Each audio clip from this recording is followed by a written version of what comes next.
एक स्टोन है जो फ्री फॉल कर रहा है under gravity, H1 H2 H3 distance travel करता है पहले 5 सेकंड में, अगले 5 सेकंड में और उससे नेक्स्ट 5 सेकंड में। तो रिलेशन बताना है H1 H2 और H3 के बीच में क्या रिलेशन होगा। तो पहली बात तो अगर टाइम इंटरवल इक्वल होता है, पार्टिकल स्ट्रेट पाथ पे चल रहा है विदाउट टर्निंग बैक और एक्सीलरेशन अगर कांस्टेंट है, तो इक्वल टाइम इंटरवल में डिस्टेंस ट्रेवल का जो रेशियो होता है वो होता है 1:3:5, है ना। अप टू सॉन 7 आ जाएगा, 9 आ जाएगा, 11 आ जाएगा, इस तरीके से।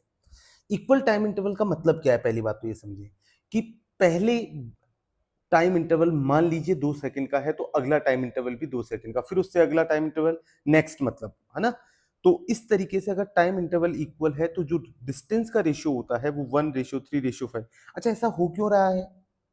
पहले जब उसने रेस्ट से चलना स्टार्ट किया तो पहले वेलोसिटी कम है क्योंकि एक्सलेट तो कर रहा है, वेलोसिटी तो बढ़ रही है, पर पहले टाइम इंटरवल में वेलोसिटी कम है क्योंकि बढ़ना स्टार्ट हुई है। अगले टाइम इंटरवल में वेलोसिटी और ज्यादा हो गई है और बढ़ भी रही है। फिर तीसरे टाइम इंटरवल में अच्छी खासी बढ़ गई थी और बढ़ रही है, मतलब ज्यादा स्पीड से आप डिस्टेंस ट्रेवल कर रहे हैं, जैसे जैसे आप आगे जाते जा रहे हैं तो वो रेशियो जो है डिस्टेंस का वो भी बढ़ता जा रहा है और वो रेशियो होता है 1:3:5। इस तरीके से आप इसको कैलकुलेट भी कर सकते हैं, या तो आप सीधा बोल दें कि जो S1 है वो होगा S2/3 और S3/5। इस तरीके से आप सीधा भी लिख सकते हैं कि अगर आप S1 चाहिए तो S2 जो है वो 3 टाइम्स है S1 के, और S3 जो है वो 5 टाइम्स है S1 के, तो S3/5 कर देंगे तो S1 आ जाएगा, S2/3 करेंगे तो S1 आ जाएगा। इस तरीके से आप कर सकते हैं, आप कैलकुलेट भी कर सकते हैं। देखो, पहले 5 सेकंड में जो डिस्टेंस ट्रेवल है, पहले 5 सेकंड में ड्रॉप किया गया, मतलब इनिशियल वेलोसिटी 0 है, पहले 5 सेकंड में पार्टिकल कितना नीचे गिर जाएगा, तो 5 सेकंड में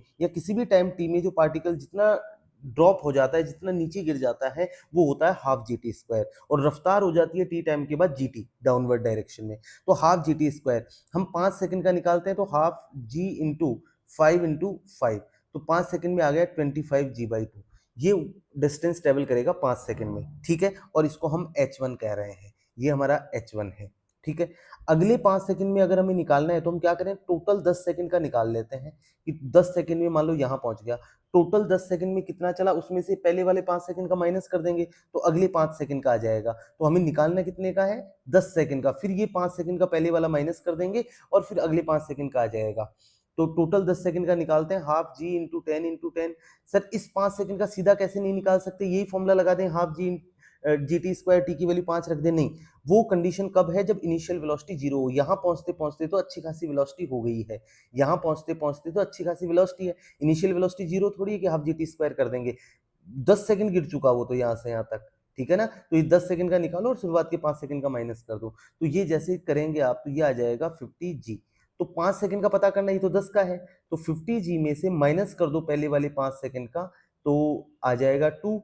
ये हो गया 100 g माइनस 25 g, तो ये हो गया 75 g/2। देखो वो था 25 g/2, ये है 75 g/2, तो 3 गुना हो गया, 3 टाइम्स हो गया। तो वही मैं कह रहा हूँ कि पहला अगर 1 है तो अगला 3 टाइम्स है, उससे अगला 5 सेकंड का निकालोगे तो वो आएगा 5 टाइम्स, मतलब 125 g/2। तो क्या करोगे, पहले 15 सेकंड का कैलकुलेट करोगे, टोटल 15 सेकंड का निकालोगे, उसमें से 10 सेकंड का माइनस कर देना तो अगले 5 सेकंड का आ जाएगा, ठीक है। इस तरीके से हम कर सकते हैं।